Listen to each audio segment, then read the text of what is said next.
A very good morning, one and all. Welcome back to strategic management class. So, in the previous class, in the second unit, we discussed regarding industry analysis and competitive analysis. We also discussed regarding environmental scanning, the importance of environmental scanning, how it is being done, and what are the sources. Now, in this particular class, we are going to discuss regarding company resources. How does a company evaluate its resources and the competitive capabilities? So this class covers the topic on company resources and competitive capabilities. So what is a resource? Before we get into these matter, let us first try and understand what is meant by an resource, and then we can discuss or we can dwell on what is meant by an organization's resource, right? So resource is that particular thing or anything that is useful and anything that produces that is important for a productive action is called as a resource, right? Now, without resources, most of the time we will not be able to complete our work. Resources are important not only for an organization, even in the personal life also. Say, for example, whatever products that you have, TV can be a resource, your refrigerator can be a resource, your washing machine can be a resource, your two-wheeler can be a resource, right? So, this we call them as resources. Okay. So, resource is anything that helps an organization, that helps us to complete our task. Similarly, business resource is also it is a tool or it is an asset that is used to establish, manage, and maintain company operations. For running the day-to-day operations in the organization, we definitely need this particular resource. Now, without this particular resources, we cannot run the day-to-day operations in a company. And kindly remember the definition of strategy. When we discussed strategy definition says it is an adoption of long-term course of action. That is, we need to have long-term objectives coupled with an action plan and resources. All right. So first we need to know what we want to do. Now, once you know what we want to do, then we need to have an action plan to execute that particular action plan. What we need is resources. Now, without resources, we cannot be executing that particular action plan. All right. So at the end of the day, resources are very, very important. There's another characteristic for this particular resource. These resources are always scarce in nature. Resources are never abundant, or resources are never infinite in number. Resources are limited in number and they're very scarce in quantity. They're very scarce in nature. So organization has to use this particular scarce resources to the maximum benefit.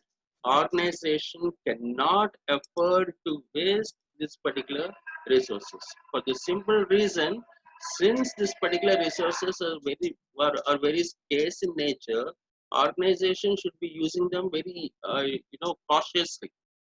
It cannot take resources for granted because they are not infinite in number, or they are not plenty or abundant.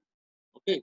So organize in even our whole macro, our whole economics, especially business economics, the entire business economics helps us to gain an understanding, helps us to gain knowledge, and helps us to understand how to put these minimal resources that we have got in an organization to the maximum extent and exploit the opportunities that are available for an organization. That's what this entire subject of business economics basically deals with. Okay. So resources are that particular important, and these particular resources in an organization, we have different types. Now, on say on the basis of tangibility, we can divide the resources into tangible resources and intangible resources. All right. So what are these particular tangible? Now, before we get into that particular tangible and intangible resources, we need to understand what is meant by tangibility and intangibility. Right. Now, those of you who are in marketing, you should have already dealt with this in your services marketing regarding tangibility and intangible. Tangible is something that we can see. Tangible is something that is visible, that you can touch. Okay. Something you can see and something you can touch is called as tangible, right? Generally they are physical entities such as land, equipment, okay, machinery, raw material, right, money, okay. These particular things we can say as tangible resources, because these particular things we can see them, we can touch, and we can touch them. Intangible resources are those particular resources which we cannot see them, we cannot touch them, we can only feel them, you can only experience and you can only feel, right? For an organization, both tangible and intangible resources are very important. Since tangible resources are visible, protecting these particular tangible resources or maintaining them is not a toughest task. The toughest task is maintaining the intangible resources, something that you cannot see, right? Reputation depends upon our actions. Reputation of a person or reputation of an organization, it depends upon the person's actions. Say if our actions are good, if our actions are beneficial, obviously you will earn respect from the society, right? So based on the actions, reputation comes. So reputation is not something that you can manufacture. Reputation is not something that you can produce, right? It's not a product, or it's not a raw material which can be converted into finished good. Reputation is not that. Goodwill of an organization or reputation of an organization depends upon our behavior. Now, what sort of actions are what sort of actions we resemble, based on that our reputation depends. All right. So that's again an intangible. Similarly, brand name. These days, what we are buying today, since the last 30 years in India, we have only been purchasing brands. Product days are long over. You're no longer buying a shampoo, you're buying a brand. It has to be either Pantene, Sunsilk, or Head and Shoulders. It has to be a brand. You're no longer buying a car, you're buying a brand, right? Gone are those particular days when people used to think a car means this white elephant called as ambassador. Now those white elephant days are gone. So today, if you're buying, you're going to buy a brand. And similarly, organized customers end up paying more money to this particular brands, right? They end up paying more money to this particular brand value. So when we look at this particular brand value of certain organizations, which we call as brand equity, for an organization like Coca-Cola, the brand value or the brand equity of Coca-Cola runs into certain thousands of crores. The last time around 2008, 2012, when Coca-Cola brand was evaluated, since it is present in more than 180 countries in the world, when it's globally, when its brand value was evaluated, it stood around 60,000 crores, something like that. Okay, no, 60,000 crores is a very, very big money. Now, that particular 60,000 crores is not for the physical assets of Coca-Cola. Now, that particular 60,000 rupees is for the brand value. So that's the reason when you look at this particular advertisement, see how they are promoting their product. Whenever you look at this particular product, take the last or take the recent advertisements of Coca-Cola. Watch those particular advertisements. What do we find? They are not promoting a drink. They are not saying that drink this and this is how you are going to be. They are not promoting the drink. They are promoting the characteristics, right? They are promoting its value. Okay. So represent, say if you are very, very happy, you're calling for a celebration, gestion, right? If you're calling for a celebration, that happiness or that celebration can be represented in form of this product called as Coke, or in form of this particular product Coca-Cola. Right? So with promotions like that, so here, what is the message? What is the message the advertisement is trying to give? The message that particular advertisement is trying to give us is happiness or celebration is equal to Coke. If you have to give a physical form for celebration, because celebration we cannot see, if you want to give physical form for an happiness or joy, which we cannot see, happiness and joy can only be expressed and only be experienced. You express them, and the other person, the receiving person, experiences, and you express it. So something that can be expressed and experienced, intangible in nature, We are trying to convert this intangibility to tangibility in form of the product products.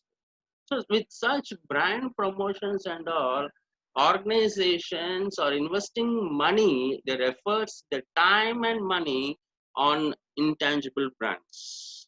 Right? Today, more than this particular land, building, equipment, inventory, money, organizations are running after company reputation, brand names, intellectual properties that includes patents, copyrights, and trademarks. Right? So most of the, especially in a pharma industry, in industry like pharma industry, the entire pharma industry is driven by patents and copyrights.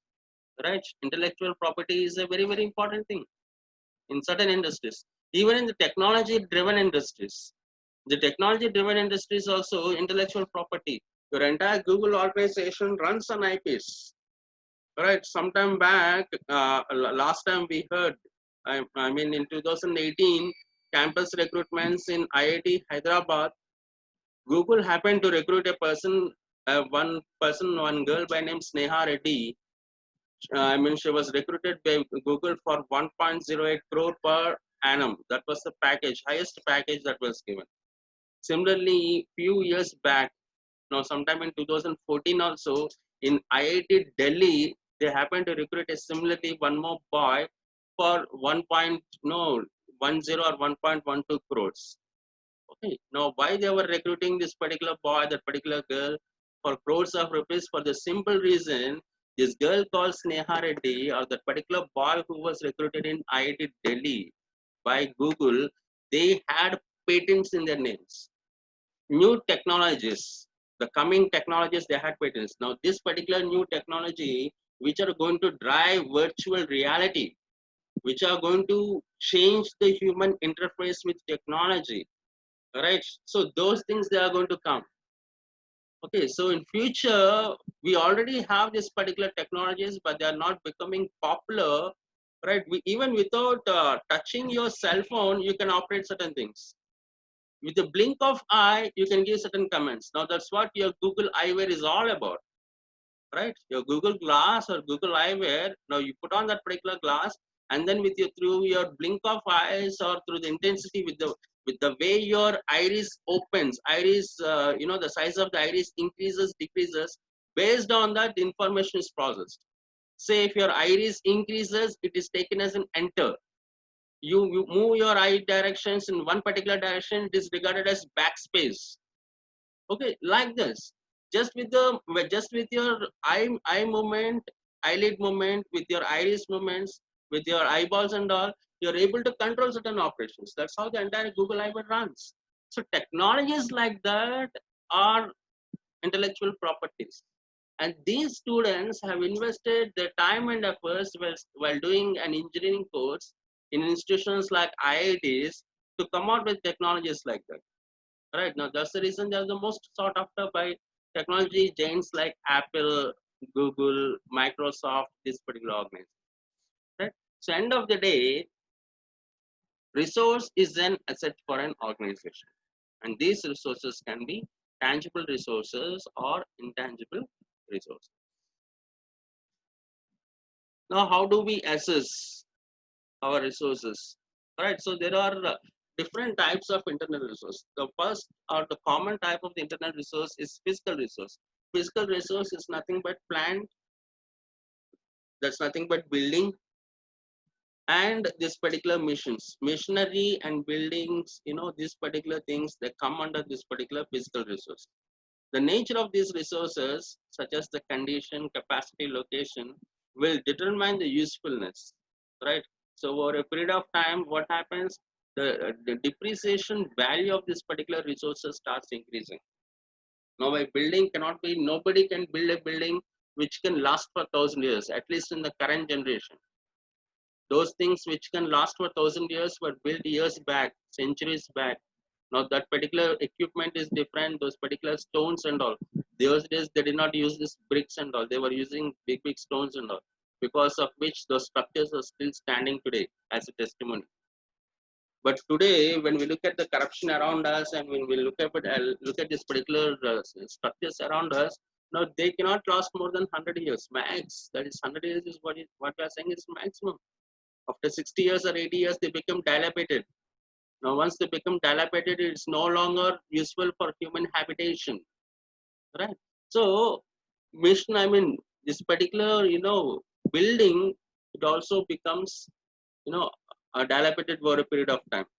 Similarly, mission also will have a depreciation value. Mission's life might be 10 years. After 10 years, 11th year or 12th year, you can no longer use this particular mission, because this particular mission also becomes, I mean, because of the increase of the depreciation value, the resourcefulness of the mission drastically comes down. Okay. So physical resources, this is what happens with that. The other one is human resource, right? Human resource is a very, very important resource, especially these days, because today we are no longer talking about workers in organizations. We are talking about knowledge workers. And it is this particular knowledge workers who are driving organizations in this current century, who are driving organizations in future. Now, without the knowledge workers, organization may not have the capacity to face intense or cutthroat competition in the market. Organizations will be able to face the competition in the market only when they are having proper human resources. And this particular human resources also, every time we need to update them, right? Okay, 20 years back when you joined in 2000, when a person joined an organization, he had a particular skill. Because of that particular skill that he possessed, based on that skill we have given him a job. 5 years down the line, by 2005 or 2006, the skill should have become outdated. By 2010, nobody would be using that particular skill. Now 2020, with the skill that he has got in 2000, no, there are no jobs at all, absolutely no jobs. So what do we do? Because that particular whatever skill he has, it has become outdated in 2005 6. By 2010, nobody started using. Now today it's no longer in use. What do we do? Remove that particular employee, throw him out? Is that how we are going to deal with our employees? Definitely not. So for that particular reason only, since this particular skills also need to be updated at regular intervals, since a set of skills become outdated, they become obsolete for a period of time, we have something called training and development. It is this training and development which constantly updates the skills of employees. As and when the changes are happening in the market, as and when the market dynamics change, the skills also need to be updated. And for the updation of those particular skills, we need our training and development.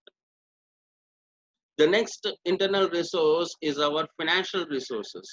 Now, financial resources include capital, cash, creditors, debtors, suppliers, their money, right? All those particular aspects related to funds and money comes under our financial resources.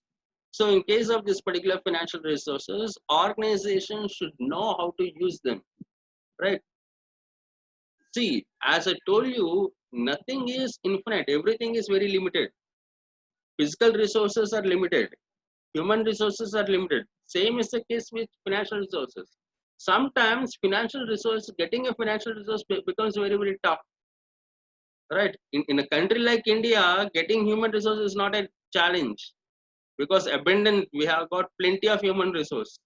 Physical resources is also not a challenge, but definitely financial resources is a challenge. The reason financial resources is a challenge, sometimes you may not be able to raise the funds that are required for an organization. So we have to plan here. We need to have a certain long-term planning. But the problem is, say if you are going to borrow money today for that particular event that is going to occur, or for that particular investment which you are going to make after 1 year or after 8 months, in meanwhile, there's a cost attached to that. And that particular cost is the interest.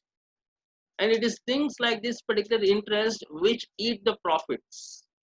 And even though organization revenue is very good, organization in terms of the sales volume is doing extraordinarily good and getting huge revenues, this particular cost and all, they eat our profits. So organization need to be very choosy. Organization need to be very prudent. So in the department of finance and in the department of accounting, we need people who are not only skilled and talented, we need people who are clever. We need people who are wise. Knowledge alone is not going to help in case of the finance and accounts department. In case of the finance and accounts department, we need people who are wise. At the same time, people who are clever. It is these prudent people, right? Prudent people, I mean wise people. It is these prudent people which help an organization to source funds effectively and use these funds efficiently, right? Put this particular funds to efficient use, right? So that needs to happen. And the next internal resource is our intellectual resources, right? Intellectual resources include, as already discussed, IPs, intellectual properties, such as a patent, trademark, and those particular things. Apart from that, brand loyalty, right? That is very, very important.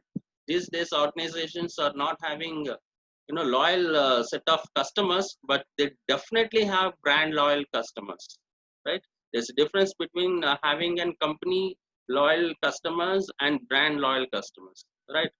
That particular or that previous, I mean, years back, people used to buy a product because it is a Tata. People used to buy a product because it belongs to Procter and Gamble, or because it belongs to LG, or because it belongs to some XYZ. But today, people are not going to buy those particular products looking at the company name. People are buying the products looking at the brand name. They are loyal towards the brand, not towards the company. So brand loyalty takes an important thing here. Similarly, what we need, what organizations, especially in the marketing department, what people today are doing is people are trying to calculate CLV. Now, what is this CLV? CLV stands for customer lifetime value. So we are no longer interested in a single transaction. Previously, it was single transaction because monopoly market, you see.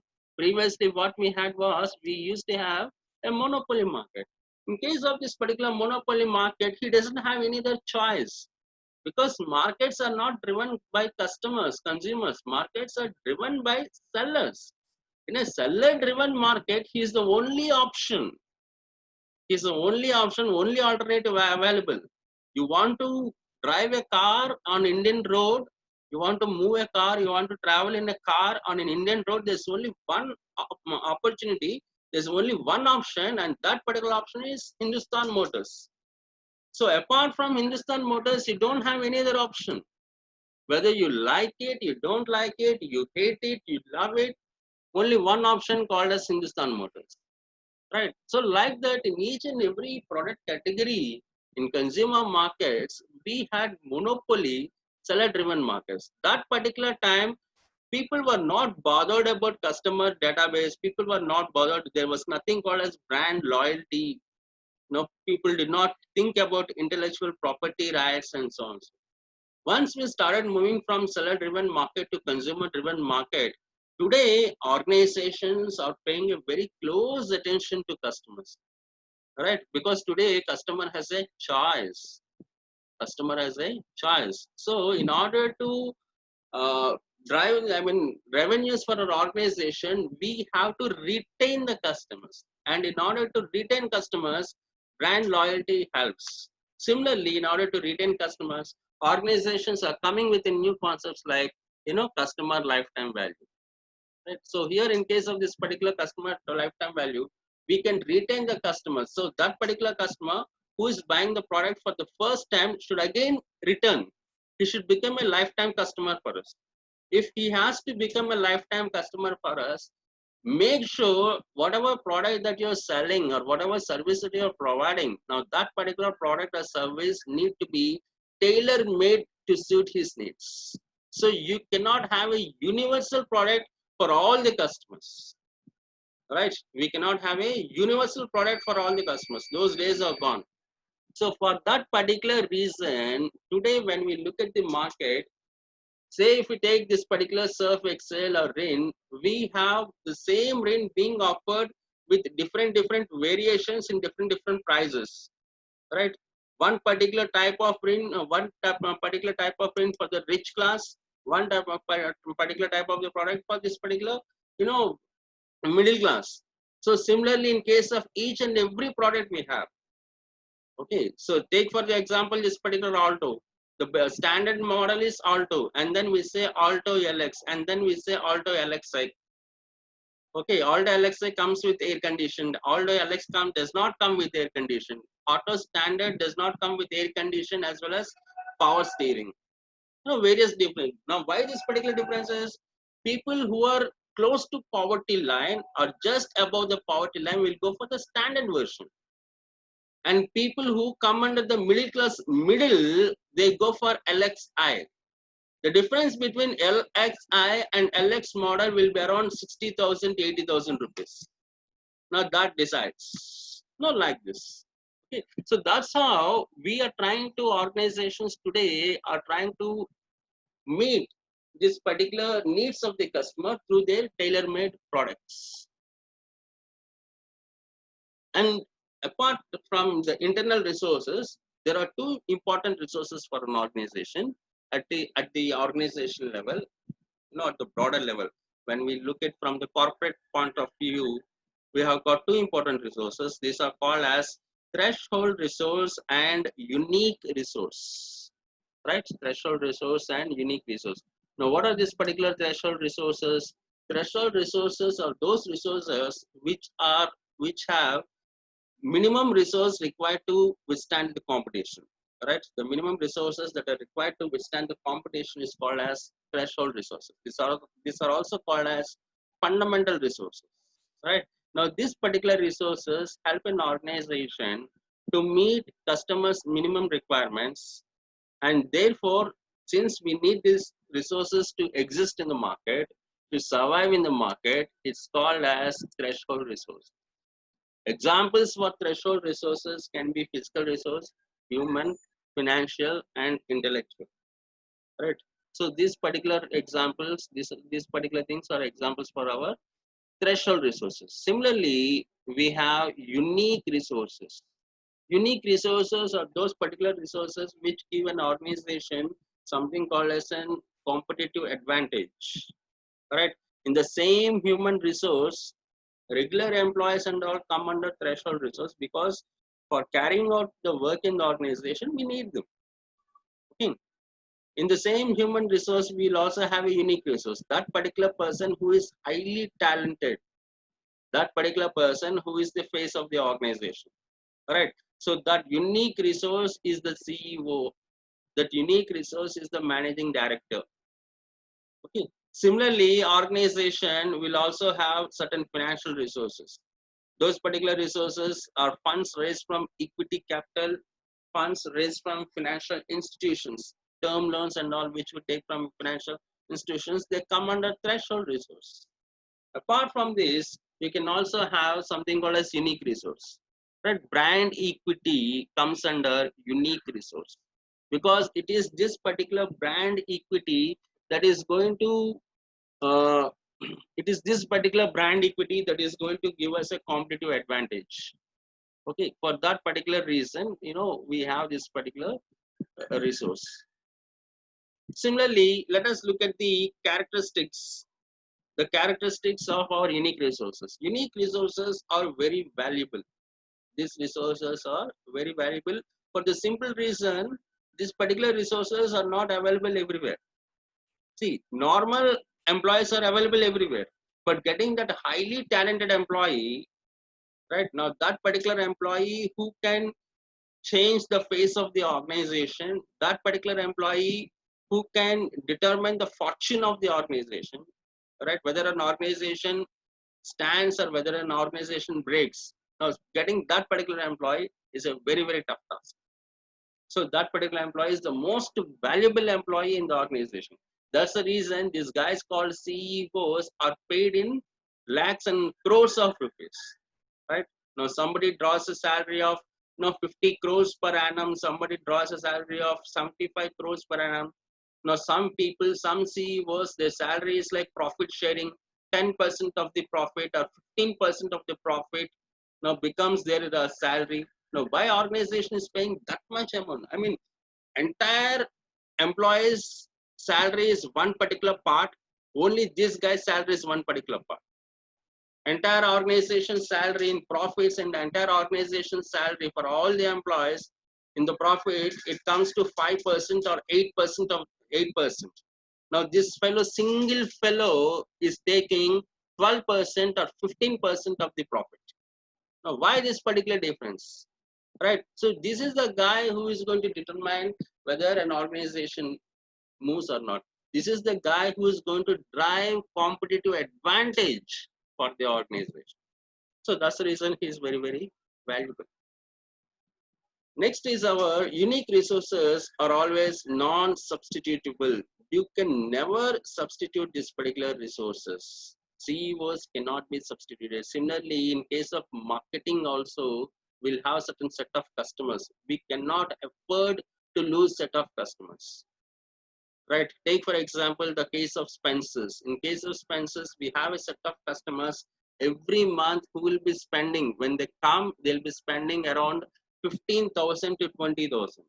Handful of customers, right? And for and hypermarket like Spencer's will have hundreds of customers. Among them, there might be 10 to 12 customers who are spending this amount every month. So Spencer cannot afford to lose these customers because they are non-substitutable. Remaining customers comes, they'll be purchasing for 100 rupees. Somebody purchases for 500 rupees. Somebody purchases for 1500 rupees. But nobody purchases for 20,000 rupees. No. Nobody is going to purchase for 18,000 rupees. So these set of customers whom we call as, whom Spencer's calls as high net worth individuals. H and I, high net worth individuals. So they are the unique resource. Remaining all of us, they come under threshold resource. So these high net worth individuals, they are unique. Now these customers are non-substitutable. Organization cannot substitute them. And similarly, it is very costly also to imitate these particular unique resources. Okay. In terms of their technicality and legality. Say if you take intellectual properties, certain intellectual properties, which help us to overcome the competition, which enable an organization to get the opportunities and also to mitigate the threats. This sort of unique resources, intellectual property resources, now it's very difficult to imitate them, right? Tata Ace has been launched. After Tata Ace has been launched, Tata Ace is a unique product because it withstood the competition. Tata Indica, Tata Mans, and all these particular products that come under threshold resources. The unique resource is Ace. After Tata Ace has been launched, no, the rival companies definitely came out with the product over a period of time. Mahindra, Force Motors, Epe Autos, no, they came out with their own version of the Tata Motors. But nothing stands like Tata Ace. Tata Ace is Tata Ace, that's unique, right? In the one-ton category goods market, you want to go for a broader area and you want to get the best vehicle, it is Tata Ace even today also, right? 17 years have passed. 17 years have gone since the Ace was launched by Tata Motors. But even today also, it's still the unique resource for the organization. Because it is very, very costly. Even if they try to imitate also, they can never come out with the same replication.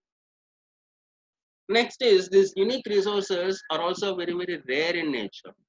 Right? Acquiring these particular resources and developing these resources is not that easy.